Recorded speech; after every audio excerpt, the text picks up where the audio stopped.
to emerge. And Ryan Berman is back, and we are both here for a very similar reason.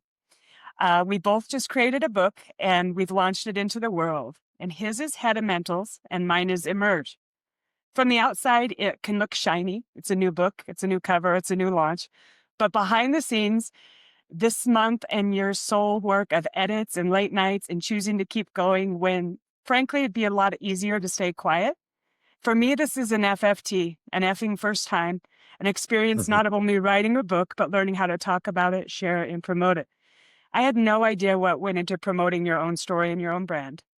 And I'm still learning, and I'm figuring it out in real time and still choosing to show up anyway. If you're new to Ryan and his work, I want to invite you to go back and listen to our first conversation on the podcast in episode 36, Change Mastery from Resilient Action to Courageous Action. We'll add a link to the show notes for you. But in that episode, we laid a foundation for what courageous leadership looks like in seasons of disruption and transition. And today I want to expand that specifically in the context of courage and what it takes to face ourselves, our monsters, and our most toxic thoughts. And I want to be really honest and transparent. I don't talk about monsters and toxic thinking as concepts. I know what it feels like to feel them from the inside. For years, as I emerged as a child from a 16-year-old mom and faced so many adverse childhood experiences, my inner soundtrack sounded a little bit like this. You're illegitimate. You're unwanted. You're an accident. And my surroundings told me you're not safe. Then in high school, a counselor looked at me and said, you're really not smart enough to go to nursing school. You should consider your passion and pursue beauty school. These sentences landed in my body as a truth for a long time. They fed my fear, and they shaped how I felt safe to dream or to speak up or to take up space or to shine. I wore a lampshade for many years to cover up my light. And a lot of my work in Emerge is coming out gently about intentionally rewriting those success scripts or those old scripts that no longer serve us and getting rid of those so they're not leading our lives. So my intention for this episode is a sincere and straightforward reason for having Ryan here today. I'm hoping to spark some courage that creates ripples of impact in your life and the lives of the people that you lead and you love. I want us to band together and spread courage like confetti. In Emerge, I talk about how we have to be brave enough to ask for help and brave enough to ask for mentorship. And there's a very big stigma around asking for help in a rugged, individualistic culture. It shows up as fear of judgment or fear of looking stupid or fear that someone will question your qualifications, your intention, or even your being. And so we pretend. We pretend to know things we don't know. We pretend to be good at things we're not yet competent in, and we stop raising our hands. And all that pretending only widens the gap and feeds the thoughts and the feelings that we're imposters. And the truth is we need real competence before we can access real confidence. Life is a team sport at home, at work, and at work. If we let our ego get in the way of advocating for what we need and for asking for support, we do not just let ourselves down, we let our teams down. And in Emerge, I write that people generally want to help if we're brave enough to ask. And I also say you can't grow and stay comfortable at the time, and that discomfort is the cost of a meaningful life, and courage is required. And another core truth from Emerge is that action kills fear. And this episode is a living example of that. Ryan, you said yes to this conversation and had given me feedback and support, even though I don't have a substantial following and I'm not a big name. And yet I asked and you showed up for me. And I didn't take no for an answer. And I was practicing what I preach. Action kills fear. So as all of you who are listening today, I want you to hold on to that truth in your own life. Where do you need to be a little braver in asking for help so that you can emerge as a truer version of yourself? And Ryan, welcome back to the Leader You podcast. I'm so glad you're here. I'm ready to dive in. Thank you for saying yes.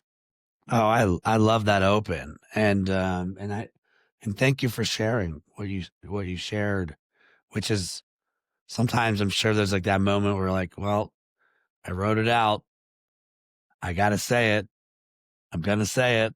And so good on you for saying it. And, one of the things I've learned along my journey is that often when I'm working with leaders, it's really, really like lonely. It feels very lonely to be them.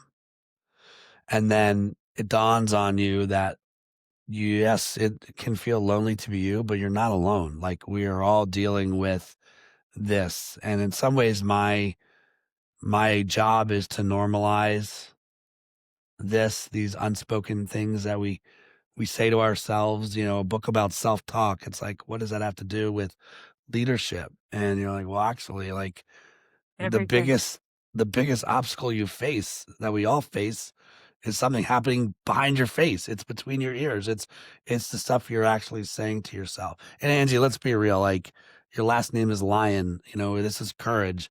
Of course, I'm going to say yes and come back. And I'm so happy that we get to have this space for this conversation.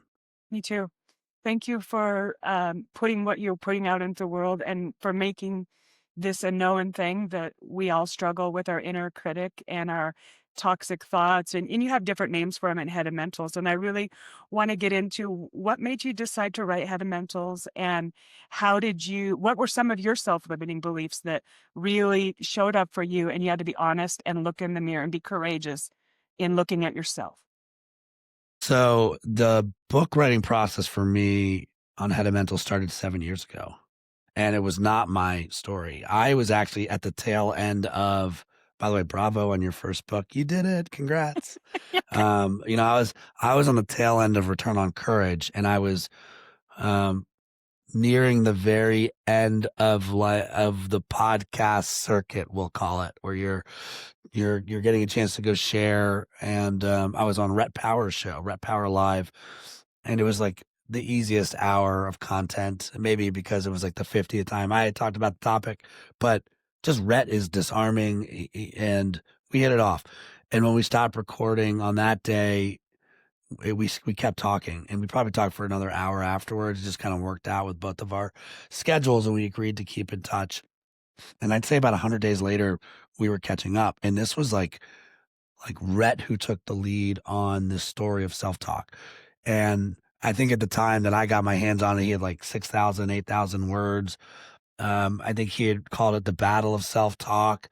And the minute he was sharing it with me, I'm like, oh my gosh, like I love this topic. Like I don't think I had enough clarity yet to know why it was interesting to me, other than I trusted my gut that it was. And I'm like, oh, you could do this and you could do that. And we talked about this. And like, he's like, well, why don't I just send you where I'm at? And maybe we write it together. And gosh, here we are. Like 7 years later with Headamentals out in the world. Just got news it's the #1 book on workplace culture on Amazon for Yes. new releases, which is crazy. That is And congratulations. eh, People need it. You're filling a it's need. honestly, it is a surprise. I mean, you do it for the right reasons. I don't see how someone can be courageous if they're just stuck between their ears, and good luck leading a team if you can't lead yourself. I think that's one of the big ahas for me, was like Me too. Yeah. leadership starts with self-leadership. And, look, let's make this really like layman for all of us. Sometimes when you play sports and you roll your ankle, when your ankle hurts, you apply ice. And sometimes when you hurt your knee, you take a pill. Sometimes when your back hurts, you go get a massage. But when your brain hurts, you take nothing but the pain and you suck it up. This is what we're told to do. Suck it up. And it's like, how can this possibly be the remedy? There has to be another way. And you had mentioned this already, Angie, and like, yes, that inner critic can be an inner cheerleader. It can Mhm. be, it doesn't have to be a critic. It can be a team member and an ally. And I think after studying this topic as long as I have now, one of my main takeaways actually is that it might maybe the entire category is branded wrong. Like this is not a self-talk problem. It's a self-listen problem. It is, what are you choosing to listen to, and what should you listen to? What shouldn't you listen to? And have you created that filter to go, okay, no negative self-talk. This is not the time to listen to you. And the things that we say to ourselves, you would never say that to like 90% of the people you know, but yet for some reason you say it to yourself, you believe it, it makes you feel small, it makes you feel like you can't do those things. And you kind of nailed it in the open, Angie, that like there is definitely stuff that's happened to us, which I now call as friendly fire, right? People that were in our spheres growing up that made you to believe you are who you are, that we do have to address, which I think goes to your question of why, it's not why I wrote the book, but what I discovered about myself was certain parts of my self-talk came from like friendly fire. My parents said something, they didn't even mean to like hurt my feelings. Or they didn't mean to like mess me up. As I think about my kids, I'm Yep. definitely messing them up right now with things that I don't mean to say, Right. but we believe those things. Yep. Yeah, and then we don't even stop to question it or even recognize the actual culture we live in and what society scripts are and things like that. And that's one of the things that I talk about in Emerge too, is like you talk about it more about monster archetypes, I believe. And Yes. mine is I've broken it down into more like the lion is you, your inner critic, your fears, your limiting beliefs, the voice inside you. Then I have the tiger that represents your relationships and the people whose approval you fear losing. And then the bear, their larger environment, your church, your community, the world. What are they going to think if you do transform? What if you do change? What will that look like to them? No, I like we're both on our discovery journeys and are trying to make sense of what's going on, and we just have different language, right? Like Yeah. But we we have a call our language to speak onto it. That's the key. We need to have language. Part of culture is language, and I right? think that's what makes us help us make sense of things, get a grasp on things. One of the ahas I had, this is a little tangential, but was our brains are trying to control things that we can't control, but we try. And it's like, one of the monster fuels, as we call them, there's imposter syndrome, which is a 6 billion person club. Like 80% of leaders have felt this. Like Yep. that's not a small club. You actually want imposter syndrome. I know that's absurd to even suggest, but like if you have imposter syndrome, it's just a sign that you're stretching and you're growing. And We you don't care. feel that in You the care moment. We too, right? feel we feel the fear versus Yeah. what it really is, which is like you're stretching into something awesome and new, or overthinking, another monster fuel. And like the best way to describe overthinking in a non-layman way maybe is like what your brain is doing is trying to get control of a situation that you don't have control of ever anymore. So you keep thinking about it and thinking about it and thinking about it. And it's like if you're a phone, the battery is just losing power. And you wonder why you're hungry or you're angry or you're lonely or you're tired, which is halt, which we talk about in the book as well. That comes from overthinking. It's we all do it. The monster archetypes that you talk about, and I guess the premise of the book really is that we are all dealing with this little monster in our mind. It's very good at what it does. It's the one telling us not to take a cut at it. It's also the Yes. one telling us, it's chopping us down, reminding us why we feel small. But there's another voice in there. We called it the Maverick in the book. There's another voice in there. What we don't do a good job is sort of detangling the monster with the Maverick. And when we don't do that, usually the monster wins because that's the muscle that's the strongest and the loudest in our heads. And then the idea is like, hey, you got to work on the Maverick and bring out the Maverick. There's an actual process to spotting your monster. How do you catch it in the act? How do you confront it? And then how do you actually change it? So the archetypes that you had mentioned, we have these 5 monster archetypes. We call it camos because it's camouflage. It's camouflaging who you really are, these cognitive distortions. The C is the catastrophizer. You're catastrophizing everything. Hmm. The A is the always writer, and we feel these people at work, and sometimes we turn into the always writer at work. Yeah. The M is the mind reader, and we've all done this where it's like we've leaped into somebody else's brain and tried to like guess what they're thinking. Well, that's how overthinking happens. the O of camos is overgeneralizer, and we're like using terms like always and never, and it's not really rooted in data. We're speculating. And then the S of camos is the shoulder, and like, you should do this. Why aren't you doing this? And I should do this. And you're just taking energy away. You're making yourself feel small. And Angie, you're so spot on that, like, we created this language to sort of normalize that we all have an archetype, a saboteur that we lean into, that shows itself at different times. And it's like, oh my gosh, I didn't even realize that I'm the mind reader here. I'm the shooter. I'm doing this with my own teams. I want you to wear it like a badge. It's okay. We're all human. Let's talk about it. And I think that was the where the book ends up going is, wow, this is not just a self-talk problem. If we don't get our self-talk under control, it's a team talk problem. The self-talk is impacting team talk, and we have not done a good enough job giving a playbook to teams on addressing the exact thing that's happening between your ears. It's not that people lack the strategy or the skill. It's the spin. It's them understanding their own spin. And once they can get that under control or make sense of it, they can do something about it.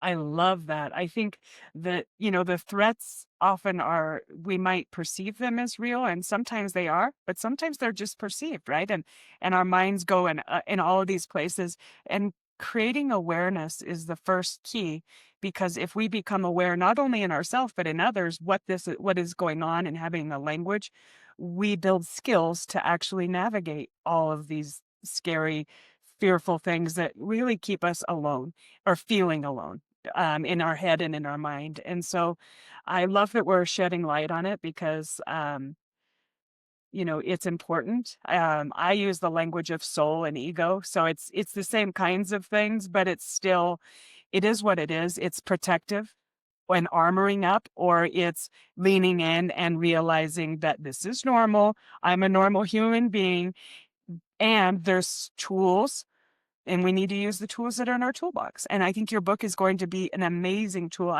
Haven't had the chance to read through the whole thing yet, because I just got it, but it's going to be part of my holiday uh, reading list, so that I can start my normal, what do I want to start, stop, and continue at the end of the year. And I think it's a really good tool for us to lean into as we start a new year, and think about what are some of the things we want to shed as this year comes to a close. What would be some new habits? What would be some new language to learn? And so I'm excited that we're on the same page, and you're really doing a courage movement. And that's why I really wanted to bring you into this conversation, because you do a lot of work around courage. You've written a book on courage, and that was our last episode. And I really do think one of the biggest obstacles is not just our head, but it's willing to look at what's inside our head. It's willing to look into the mirror and realize it's not everybody else's fault. And that's the work I had to do, to realize that I was living by other people's scripts, and I was taking on wearing their language as kind of like a straitjacket for my soul, really. Mm. And I had to learn to shed some of those thoughts and beliefs, so that I could kind of come out and decide, yeah, I am enough. And I'll give you an example. This writing a book this week, or in the last few weeks, someone said to me, yeah, as a speaker, now you're legitimate. And as somebody who's overcome being an illegitimate child and an unwanted child, those words triggered me, right? Totally. But that's also my responsibility. And my first reaction is North Idaho Angie, who's like, motherfucker, I've always been legitimate. Right? I don't need you to tell me that I'm legitimate. But I didn't go there, because now I actually have the tools to recognize their intention was to help me. They were saying something they didn't know would trigger me, and my triggers are my responsibility. And I might have to bleep out the MFer, but I'm just telling you, I'm just being real with you on how old Angie would have responded. Cringy Angie, right? Again, those are your, I would call them your negative blessings, right? There's these little moments that happen that, right, they're just yours. You know, whether somebody intentionally meant to trigger you or not, right? Like it's almost not relevant. It either did or it didn't. And Yeah. It's not look, relevant. It really doesn't matter. They're trying to help me, but if I get hung up on that or easily offended or I get yeah, easily intimidated, sometimes people aren't really offensive and they're not really intimidating. That is our own stuff that we need to work on. And that is when I started to do the work on myself, I had peace inside and results on the outside. yeah. So there's so many layers on this. Like there's a personal application, there's a professional application as well, right? So Hmm. I'll actually start with the less vulnerable and work our way back. Like on a professional standpoint, the amount of times now that I've said your product leader is not a widget, it's not a program, it's not a consumer packaged good. Your product is productivity, and your productivity, if you can't get out of your own head because you're triggered, or you're a catastrophizer, or your monster is feasting on imposter syndrome or overthinking or experiential avoidance or whatever it's feasting on. The real loser is you. It's productivity. It's on you. Yeah. And we don't see it that way because we're so flooded with fear and emotions, right? The amygdala hijack is happening and you're like frozen. So yes, your product is productivity. And so one way to start is to think through like, hey, is this helping? Am I just slowing myself down? Hmm. And then and then you nailed it on the personal side. Um, why this territory was interesting to me was, about the amount of times I said fear and courage are kin, but courage sets you free. Like it is a liberating concept when you start living on your terms and you start putting yourself first. And it's not being like I think the word selfish gets a really bad rap. I didn't say self-absorbed. I said selfish. Just like someone might be bullish on a topic. It's not bull absorbed. It's bullish. Like, oh yeah, there's something here. I'm going to go. So being selfish to me means putting in the time and energy to understand yourself. Like you said, look in the mirror, figure out why you happened, what makes you tick. Any self-talk that I've had about myself, when you write a book about self-talk, gets addressed, right? Like my parents had branded my older brother as the smart one, and I was branded as the good with people one. So then I equated to that as, well, then I must not be the smart one. This is my lane over here. And I came to believe that I was just going to have to outwork you in order for me to be successful. That's a serious gravity bomb to hold on to. Now, the fact is, my brother, like if I was on Millionaire, I'm calling my brother. Like this is a fact. These are facts. But it doesn't take away from my own ability to like, oh wow, like I'm so grateful now that that's what I took away from the first 20 years of my life. It gave me the work ethic muscle. So it's like now that's the multiplier. That was my negative blessing. Hmm. And again, go back to your first question. Like what I learned about myself was, yeah, I have self talk too. I I have a roommate for life in the monster that's in my head. It's never moving out. I think one of the ahas we had, Angie, going into the project was the original subhead. So the book's called Headamentals, the right fundamentals for your head. We serve up Headamentals in the book. These are actual simulations that you might stumble into at work that are complicated. I want you to run the Headamentals for yourself and train for those simulations. But the original subhead was how leaders can defeat negative self-talk. And that hypothesis was a flawed hypothesis. It's how leaders can crack negative self-talk. You're never going to defeat it. No. You can crack it. You Yeah. can understand it. Our image which I love, is of an egg. I And I love love that. the egg because um, eggs are fragile, just like we're fragile creatures. But on the other side of that, eggs are full of potential. Like ideas are hatched inside that egg, right? So it's exactly the perfect metaphor. Mad props to Page Two, which is our publisher, who had come up with the image, super clean image, and it's like I love this image. It is about cracking it. It is about understanding it, so you can make better decisions for yourself moving forward. Wonderful. I love that. I think about it makes me think about how whenever we try to resist something, and I talk about this in my book, then it becomes stronger, right? Resistance, what you resist persists. And so it's acknowledging it's there, it's naming it and taming it, and it's recognizing it, shining a light on it, and asking for help. Would you say that courage to ask for help also requires a bit of humility because of our ego or the what how we might be perceived if we do ask for help? Like, you don't know this, right? Like, it's the fear of what are they going to think if I do ask for help? I mean, the amount of times back in my New York City life that you'd be afraid to say, "Wait, what happened?" at the table. Like, "Oh, you don't know what happened?" Like, you don't Yeah.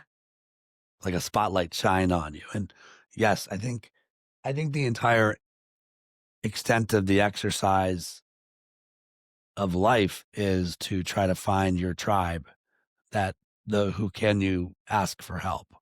Hey, to think that you are going to have the answer every time is like, I mean, surround yourself with like-minded folks who are good at things that you're not. And and if you might remember back with Return on Courage, where we started, or where I started that journey, was I didn't love the dictionary definition of courage, which was the ability to do something that frightens one. And I'm like, well, one who wants to do that at work, like I don't think I'm please step forward, I'm taking a step back, right? Like no. And then where's the utility in that definition, right? Where like if courage was a currency and you try to be courageous on every project, you would be broke. You'd be emotionally broke. It's exhausting. You'd exhaust everyone around you. So I didn't like this definition. I wanted to come up with a better definition. Where we landed was knowledge plus faith plus action equals courage. Knowledge side, you're never going to have every bit of knowledge you need to make a call, which is why you need faith. And then faith was meant more in the conviction belief sense than like a religious faith version. And then how often have you known the right move and you felt it and then you never leaped? And if there's no action, that's not courage, right? And it's something else. So another way to say that is knowledge is the think, faith is the feel, action is the do. And, if you kind of polled America here, you probably have people that over index on, are you a thinker? Are you a feeler? Or are you a doer? And for me, I'm going to over index more on the thinking and the feeling side. I need my doers. Like I need to partner with my doers who are not afraid to roll up their sleeves and do their thing. And there's lots of operators out there that are exceptional doers, that probably need a feeler. They've probably forgotten that part where it's like, well, no wonder this doesn't land. It's not very human, and nobody's thought about like the human experience here. Or you got some people that are just like cannonballing into ideas. It's a little reckless, maybe a little bit more thinking before they just, jump into this thing. So to me, that's the tribe. Like if I'm a feeler, we're aligned on the concept of courage, but I need my thinkers with me. I need my doers with me. And I know I play a role. You talk about speaking. The hardest room I think I've been able to keynote is Deloitte, because I mean, I'm not going to outthink anyone in that room. And like, again, knowing my own self-talk that my brother was the smart one and I was the good with people one, is another layer on top of that. And I remember saying like, hey, as you think about your clients, like you get paid to like help them maneuver and think and outthink, but like I can certainly outfeel that room, Mhm. right? I can certainly remind them what it's like to just be normal human and like what's going on beneath the neck and how do you actually move people. you're like a translator at the UN. That becomes your role. Like translate this into human speak. Yeah. That is so good, and that it really resonates for those feelings of when you do arrive for something like that, and for me, I had a similar experience when I was speaking to Supreme Court judges, and I was like, "How did I get in this room?" And but also, I know how I got into this room. It's connection. It's being able to share a story. It's being able to navigate the human side and stay curious and be open and in my book I talk about your crew. I call it my crew. You have to find your Nice. crew. You find your crew, and those people actually advocate for you, and they help you, and they believe on you when you don't believe in yourself, because you're going to have bad days, and you're going to stumble, and you're going to fall, and as you do, there's somebody there going, you're good. I still see you. You're good. You got this. Like, so you have other people's voices, not for validation, but more for encouragement when you're starting to believe in yourself. And I wouldn't be where I am today if I didn't have a good crew. People who believe in me and can see my potential. And that's really the ultimate thing, Ryan, is that I believe in human potential. And we all have untapped potential. Some of us just need a little shine. Some people like myself need a little more of a jackhammer. I was a little bit of a diamond in the rough because of my upbringing, but I've overcome obstacles that actually makes me feel like I'm really damn qualified to be here because I've done the work. It's not just, I didn't just read the book. I've been living it. Right? Uh, Again, every choice you make is probably maneuvering you even closer to that direction too. And as someone that feels similar, right? I'm approaching my 250 episode of the Courageous Podcast. That's in some ways, Yeah. as you know, when you're a podcast host, your role is very different than as a keynote speaker or facilitating a workshop or as an author, right? Like your Mhm. job is to kind of set the framework and the guardrails and let the guests like let's tell their story, right? And I think we're aligned, so aligned on all of this where it's those are reps for me.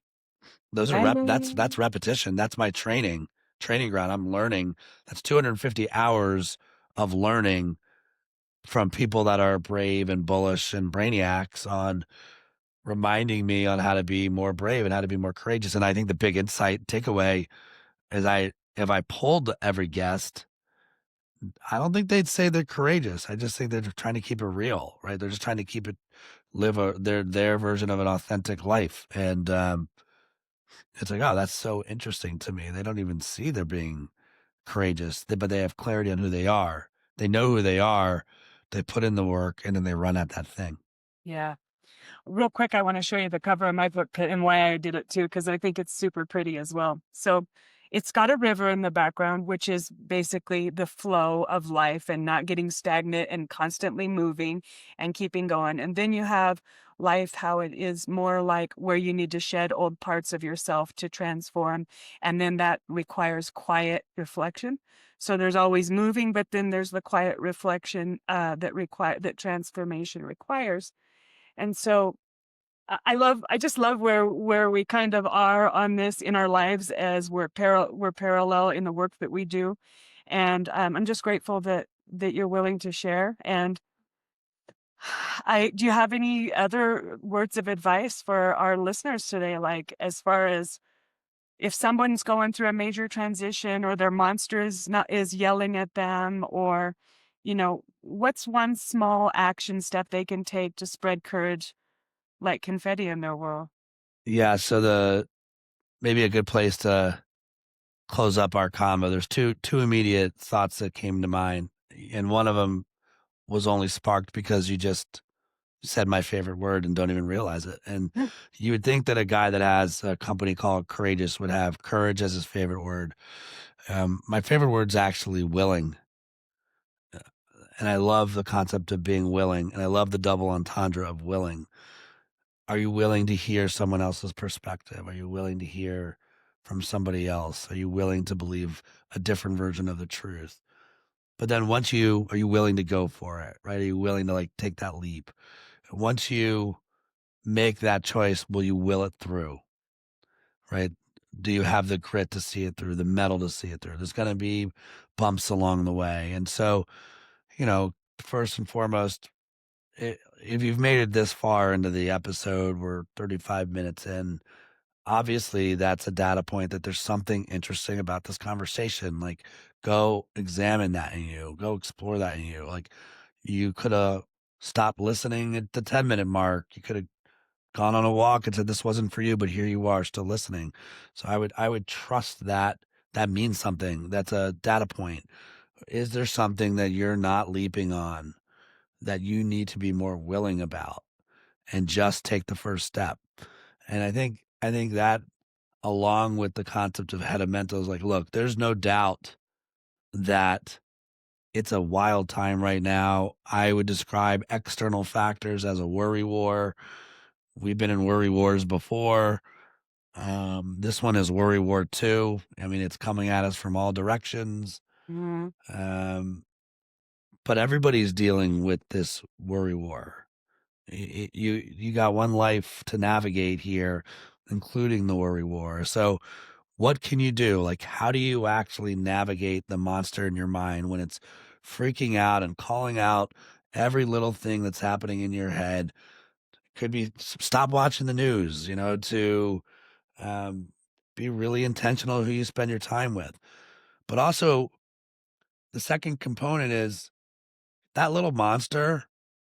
If you really think about it, what's it trying to do? It actually isn't just like trying to make you feel small. It's trying to keep you safe. It's trying to protect you. If you really think about it, although you wouldn't say it the way it says it to you, what it really wants you to not do is to take a cut. It's like, we're nice and safe here. My nervous system is not threatened. Maybe you didn't like the way I said it, right? But your monster's like, you can't do that. You're not capable of doing that. Right? You know what words trigger you. And so it uses those words. And beneath all that, really, it's just trying to keep you safe. So maybe it's like, oh my goodness, monster, like, actually, thank you. Thank you for trying to keep me safe. Thank you for trying to like make sure my nervous system isn't threatened. Object.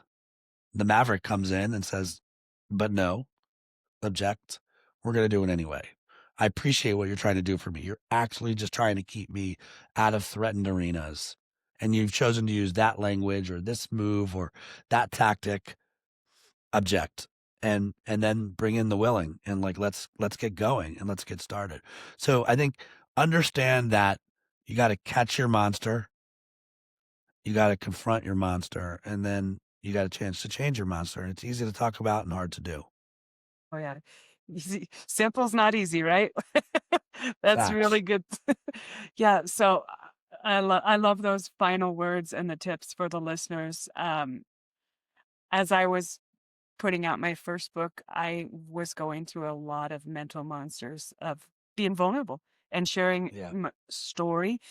And so it will wake you up in the middle of the night with, trying to keep you safe and things like that. And then I had to, luckily I had the tools now, right?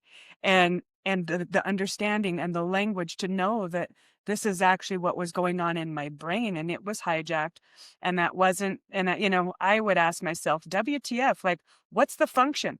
What's the function of this? Why is my brain trying to keep me, what is it trying to keep me safe from? What are the actual fears that I have? And then if I could name them and be like, oh, if this happens, and I'm dressed, my son and I call it dress rehearsing disaster. And Facts. I like it. yeah. And so we were so when my brain is dress rehearsing disaster, then I can recognize it's just trying to keep me safe. And I'm going to do it anyways. And action, as I said, action kills fear, doing it anyways. And especially if it's something that you're called to do and you're only not doing it because you're scared. If money or fear wasn't in the way, would you do this thing? Right? Like, if it's a wrong thing to do, then don't do it if you don't feel good about it. But if you know it's writing a book, it's starting a new business, it's leaving a toxic relationship, it's moving on in your career, it's moving away from your hometown, whatever it is that you're afraid to do, if you're afraid of it because of the dress rehearsing disaster, do it anyway, because chances are, you know, regret is in my book, I talk about regret is its own, um,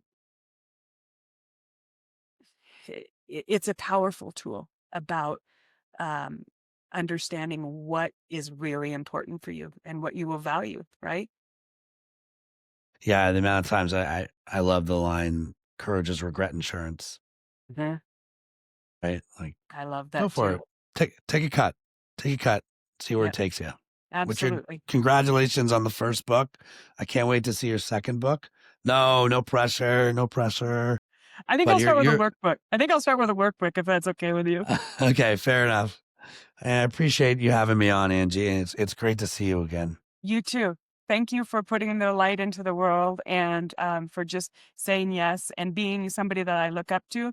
Even though I don't get to spend much time with you, you put stuff out in the world that helps me be more courageous, whether it's your podcast, whether it's showing up, writing books. Um, you're part of my crew, even though I don't get to be with you that often. So thank you for that. Oh, thank you. And I love dress rehearsal disaster. That there's something there. I am definitely going to figure out a way to weave that in and give you the props you deserve on that one. Well, that's from my musical theater son.